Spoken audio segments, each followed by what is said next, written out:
Hola, ¿cómo han estado? Lamento no haber avanzado tanto con los temas. Sé que introducirnos a estos temas de color a veces tiene ciertas complejidades, y por eso yo en realidad preferí avanzar un poco más despacio de lo normal. Sé que nosotros hemos avanzado en color en las últimas clases, que son la clase 12 y la clase número 13. Y este video es una clase de repaso respecto a algunos conceptos y procesos que ustedes han estado trabajando y que en algunos casos se han equivocado. Y me gustaría hacer una breve explicación sobre eso.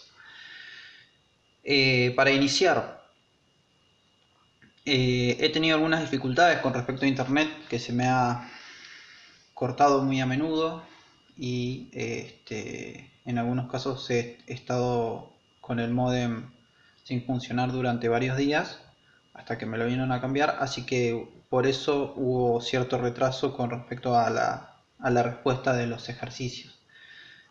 Hoy de hecho, que es lunes 13 o martes 13, perdón, me vinieron a traer nuevamente el modem, así que retomo de nuevo mis clases. Eh, este video yo he visto cómo han desarrollado algunas actividades, y este video es más que nada para tratar de explicar algunos de los, no digo errores, por ahí son equivocaciones que se dan en el proceso de dibujo, de pintura.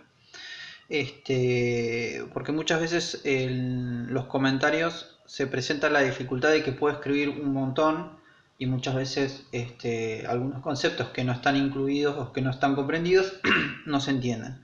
Así que voy a tratar de hacer hincapié en esos temas.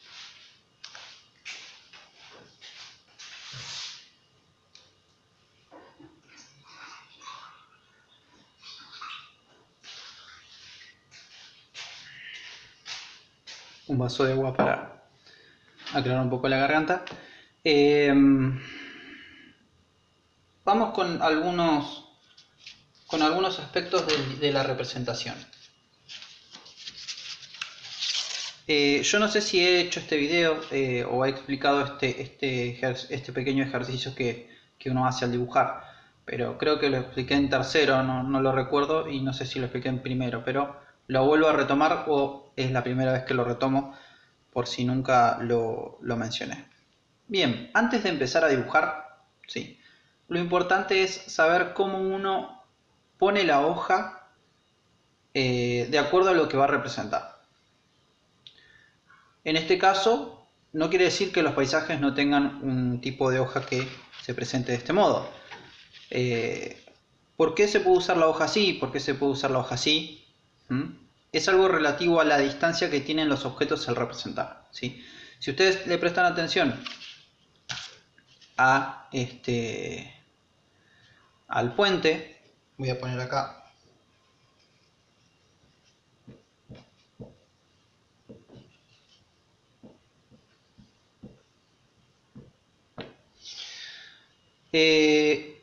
Van a observar que la mayor parte de los elementos dentro de la representación están en el espacio horizontal, ¿sí? Por tanto, si yo coloco la hoja en forma vertical, me va a quedar mucho del espacio representado mucho del espacio que quiero representar fuera de la hoja. Por tanto, para tratar de representar algo en forma horizontal, ¿sí? Que tenga un tamaño considerable en forma horizontal, tengo que tratar de utilizar la hoja de esta forma, ¿sí? De la forma horizontal, apaisada. Esto habitualmente funciona mucho para lo que es el paisaje, ¿sí? Cuando la extensión de la representación aparece en la horizontalidad.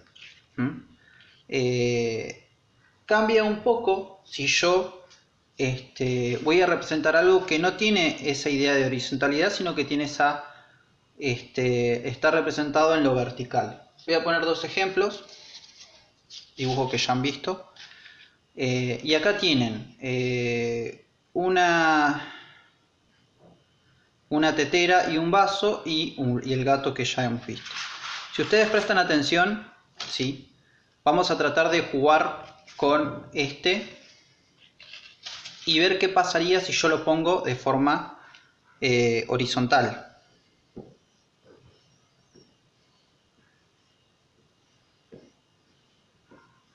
Lo voy a dibujar rápido porque no me interesa recaer en la...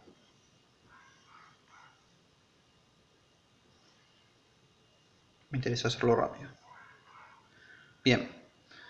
¿Qué pasa? Si ustedes prestan atención, estos espacios que están vacíos, ¿sí? Me sobran. Entonces, ¿cómo puedo solucionar ese problema de estos espacios vacíos? Bien, girando la hoja. Cuando yo giro la hoja, elimino estos espacios vacíos y me queda el objetivo principal, que es la tetera, ¿sí? Fíjense en que en este caso la composición, que es vertical, ¿sí? A los costados no tiene nada que quede vacío, ¿sí? Apenas es un vacío muy pequeño que no molesta. Entonces, cuando vayan a dibujar, previo a hacer la primera línea, traten de pensar sobre la hoja y la posición en la que lo van a representar, ¿sí? Por eso es que, por ejemplo, la representación del gato está puesta de esta forma, ¿sí? La representación en vertical me permite a mí aprovechar los espacios y que no me queden espacios vacíos sin representar. Bien, eso es un primer momento. La idea del uso de la hoja es algo que tienen que tener un criterio, es algo que tiene que tener criterio siempre, ya que en muchos casos se van a enfrentar con representaciones donde va a variar mucho lo representado y el uso del color que vayan a utilizar. Así que tienen que tener ese criterio antes de empezar a dibujar. Bien. Pasamos al siguiente aspecto de estos dibujos. Sé que algunos han trabajado con el tema de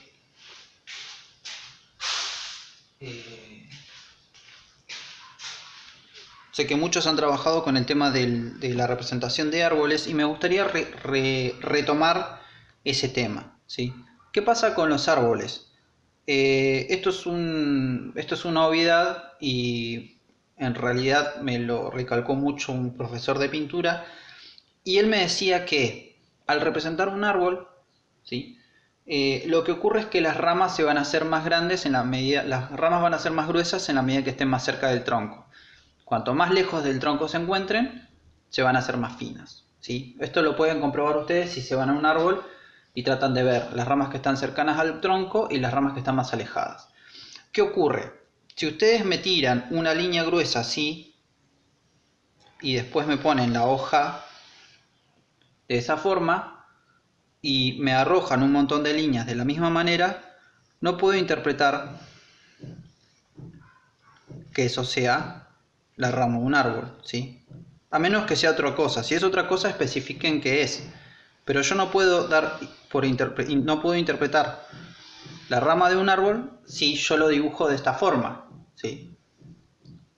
Lo he visto en algunos dibujos y me gustaría aclarar esto. Si ustedes van a dibujar la rama, como está en el caso de este dibujo, fíjense en que las ramas son muy finas y por tanto, al dibujarlas, ustedes tienen que tener ese criterio en la cabeza, ¿sí?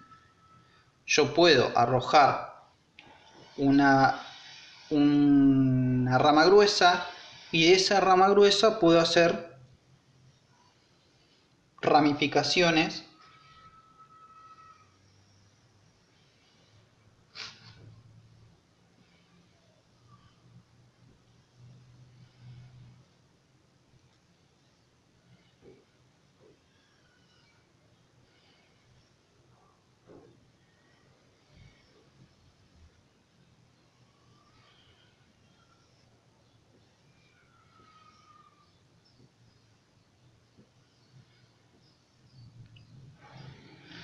puedo hacer ramificaciones de esa rama, ¿sí?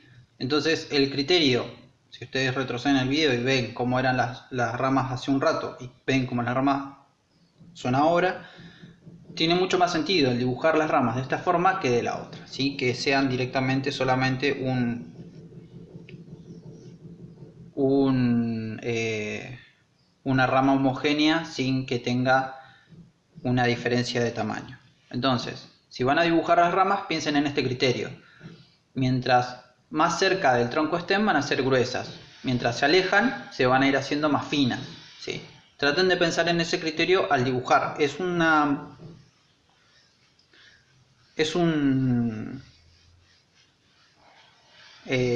aspecto de los árboles que tienen, y ustedes, por ejemplo, si tienen esta duda sobre lo que yo les estoy diciendo, pueden ir, buscar un árbol y tratar de averiguar eso. Bien, notarán que hay un golpeteo, no soy yo, es el vecino que me está taladrando la cabeza todos los días. Así que vamos un poco sobre el ejercicio que nosotros, el ejercicio de la actividad 12 que nosotros estuvimos trabajando. En la actividad 12 el objetivo era trabajar con color y trabajar la gradación de valores, ¿sí? Ustedes pueden ver, yo tengo dos tablillas, la pintura original, ¿sí? Y una tablilla al lado. ¿Qué ocurre? En algunos ejercicios le he pedido que trabajen con la difuminación, ¿sí? Si ustedes tratan de analizar este dibujo, se van a dar cuenta que hay un color negro, ¿sí? Un violeta muy oscuro, un violeta rojizo, un violeta azulado y un celeste oscuro, ¿sí? Pero ¿qué ocurre? Los colores están mezclados entre sí, ¿sí? Y por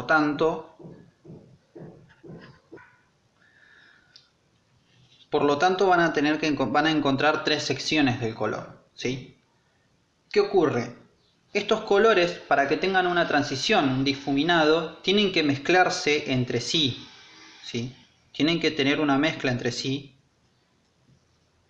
para que no exista una transición fuerte, no exista un contraste fuerte entre un color y otro, ¿sí?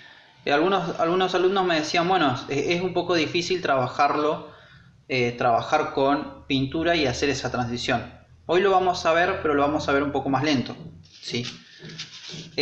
Ustedes pueden ver en esta pequeña plantilla que acá los colores no están mezclados, ¿sí? Y fíjense en que se ve cómo no se puede dar la transición entre un color, se ven separados. O sea, si bien están juntos, no hay una transición entre un color y otro. No está la transición entre un color y otro. Muchos de los dibujos aparecían así, sin la transición, ¿sí? En este video voy a explicar de forma más pausada este pequeño ejercicio.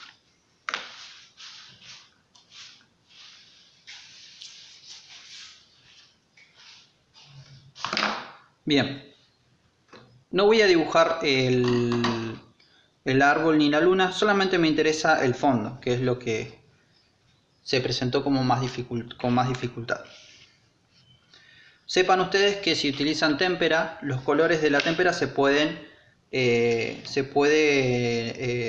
mezclar una vez que están secos, no hay problema que pase eso.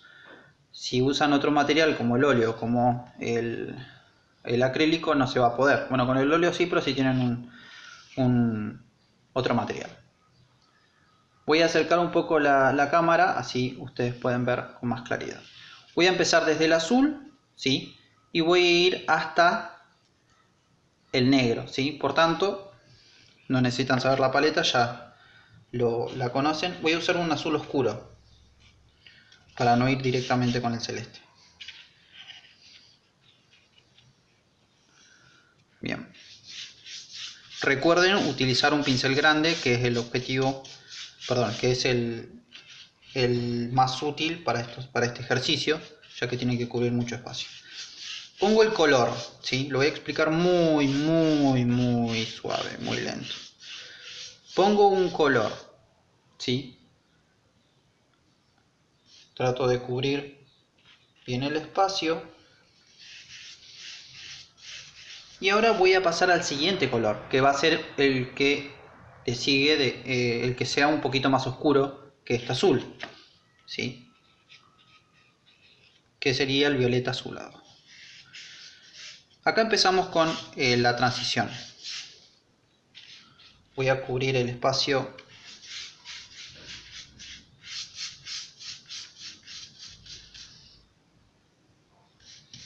del violeta.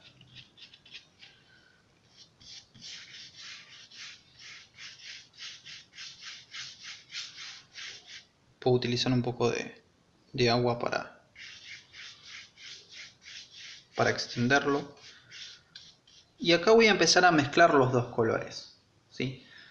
Voy a utilizar el pincel para pasar por arriba del azul, ¿sí? Y voy a pasar el pincel del azul sobre el violeta.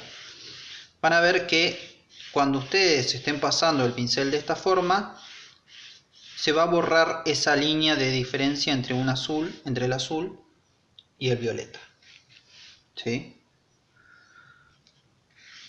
Si fue muy rápido, me queda otro color para hacer. Acá hice la primera transición, ¿sí? Acá hice la primera transición entre el azul, ¿sí? Y el violeta, ¿sí? Ahí tenemos la primera. Es muy suave la transición. Eso es lo que yo estaba buscando. Que no exista un contraste fuerte entre un color y otro. Vamos al siguiente color, ¿sí? Ahora voy a utilizar el violeta rojizo, un poco más oscuro que este, ¿sí? Por tanto, si ustedes prestan atención, de nuevo voy a colocar el color y van a ver que es más oscuro.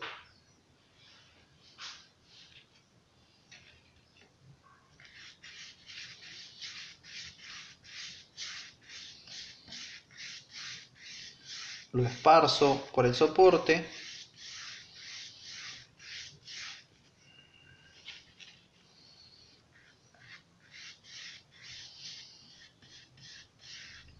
Y una vez que ya tengo un plano bien definido, lo que voy a hacer es mezclar este color con este, pero en la unión, ¿sí? Voy a pasar el pincel suave, sucio, con este violeta y voy a tratar de mezclarlo con el de abajo, ¿sí? Si ustedes hacen eso, bajan un poquito más,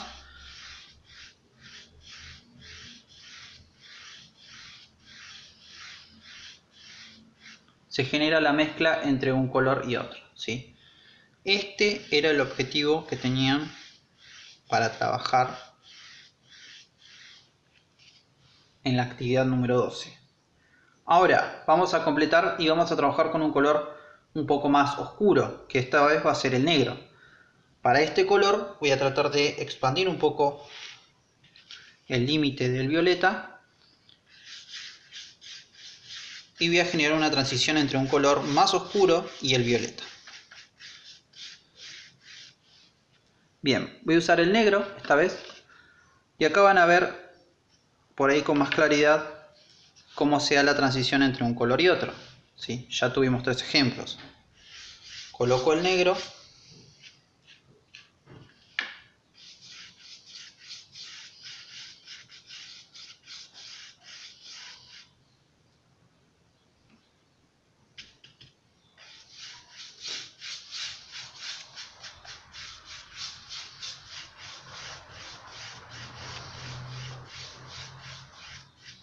Bien, acá tenemos el contraste entre un color y otro, ¿sí?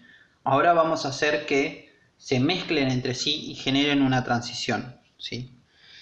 Entonces, voy a usar el pincel para tratar de acercarme al violeta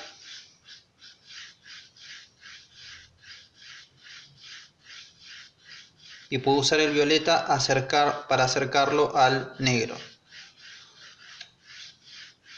Lo único que hago, estoy pasando el pincel una y otra vez, siempre con el material fresco, siempre con la pintura fresca. Si ustedes lo quieren hacer con la pintura seca, van a tener que usar agua para reactivar la témpera.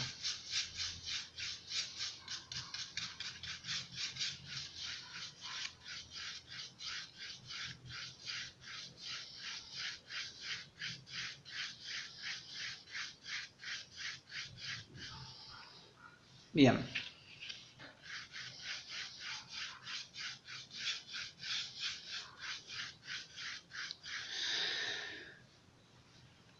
Pueden ver de hecho que el el negro no tiene un corte fuerte entre el violeta, ¿sí?, y el negro, sino que es una transición, ¿sí? Este difuminado se logra cuando yo mezclo colores y los superpongo uno arriba del otro. Entonces la transición que yo tengo entre un color y otro es mucho más suave, ¿sí? La transición que yo tengo de un color a otro es mucho más suave. ¿Se entiende? ¿Y cómo se logra? Usando la témpera en su estado,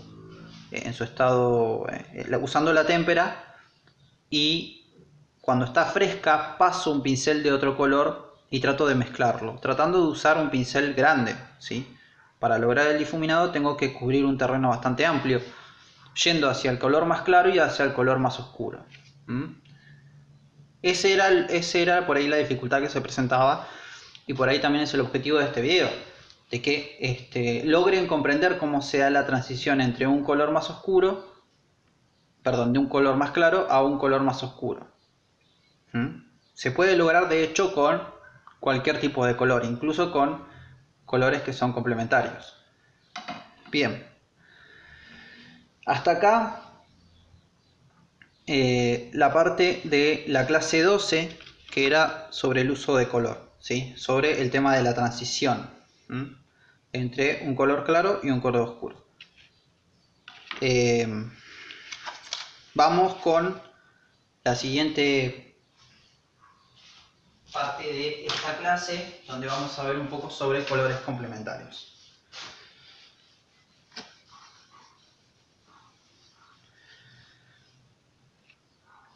El ejercicio número 13, ¿sí?, tenía la dificultad de que se tenía que trabajar con colores complementarios, ¿sí? Y nosotros decíamos que los colores complementarios eran los colores que generaban un máximo contraste entre los colores. Lo explico con blanco y con negro y después voy al color.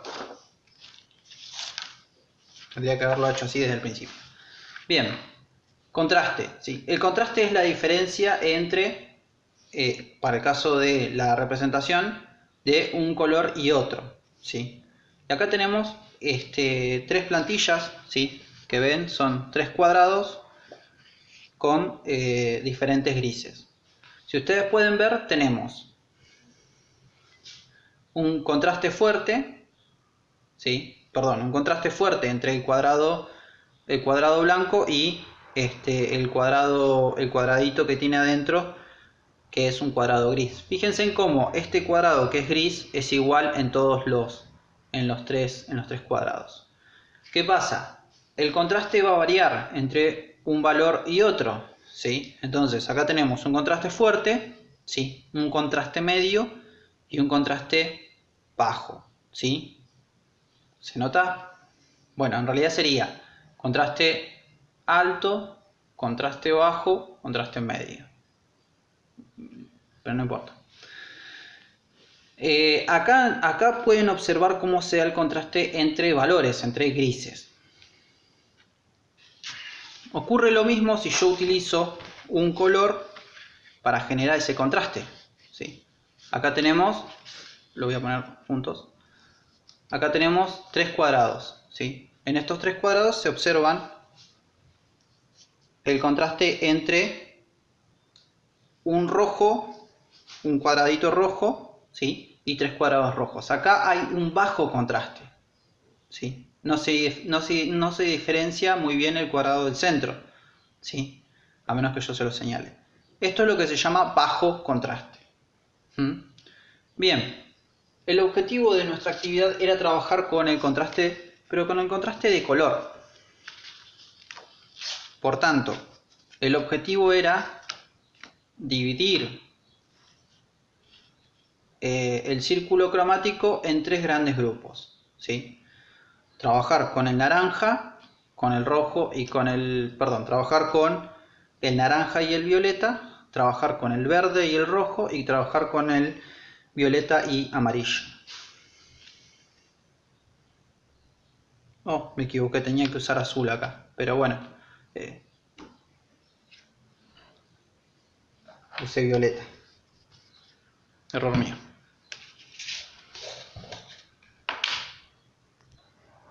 Bien, ahora sí corregí el cuadrado naranja. Entonces, ¿qué ocurre? Esto no es una combinación aleatoria de colores, sino que en realidad uno puede ubicar este tipo de paletas dentro del el círculo cromático. Voy a bajar un poco la cámara. Si ustedes prestan atención, rojo, amarillo, azul. ¿Sí? Serían los tres colores primarios. De los tres primarios surgen el violeta, ¿sí? El naranja y el verde. ¿Sí? ¿Qué ocurre con estos colores? Si yo los enfrento, ¿sí? Si yo busco los que están enfrentados, voy a descubrir que esos colores se van a convertir en los complementarios, ¿sí? El rojo y el verde forman un grupo de complementarios. Voy a borrar esta línea porque no me sirve.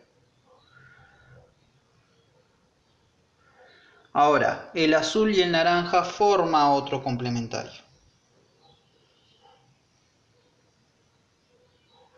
¿Sí? Y el violeta y el amarillo forman otro complementario. Y acá tenemos, ¿sí?, los tres colores que ustedes debían utilizar. Ahora, en la actividad se les pedía que ustedes solamente trabajaran con un grupo de estos tres paletas. Por tanto, piden algunos ejercicios donde utilizaban el negro y usaban el azul y por ahí les quedaba corto con el color y utilizaban apenas un poquito de naranja. El objetivo es trabajar con los colores. Si ustedes prestan atención al ejercicio de muestra que yo les di, acá tienen, si bien no está terminado, ¿sí?, pueden observar que hay toda una serie de hojas que están superpuestas sobre el gato, ¿sí?, y que van jugando en contraste con el fondo y con el gato, y que ambos, ¿sí?, el fondo y el gato son azules. Si bien el fondo es celeste, pero el gato es azul. Hay una diferencia entre valor entre un color y otro, pero en este caso tenemos que el contraste se da entre el naranja y el azul, ¿sí? ¿Se ve? En diferentes proporciones, pero se ve.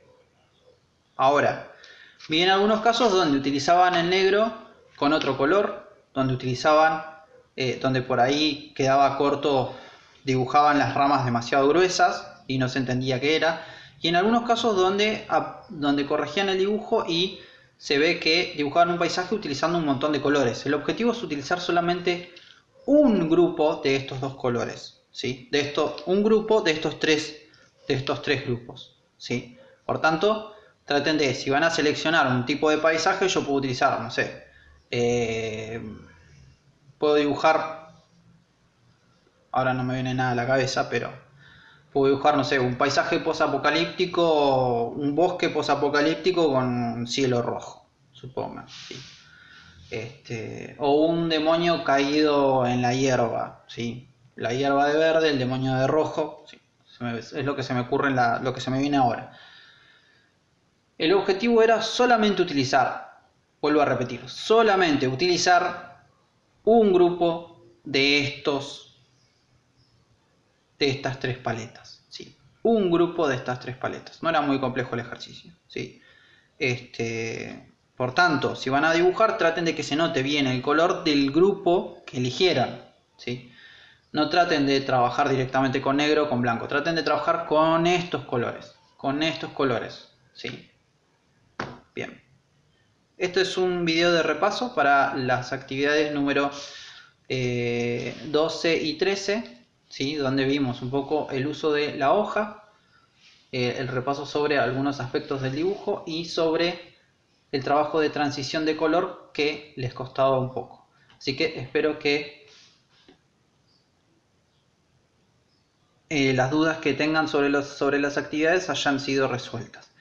Un saludo y debido a que hice este video esta semana, la semana que viene tenemos una nueva actividad donde vamos a empezar a trabajar con un tema un poco más complejo.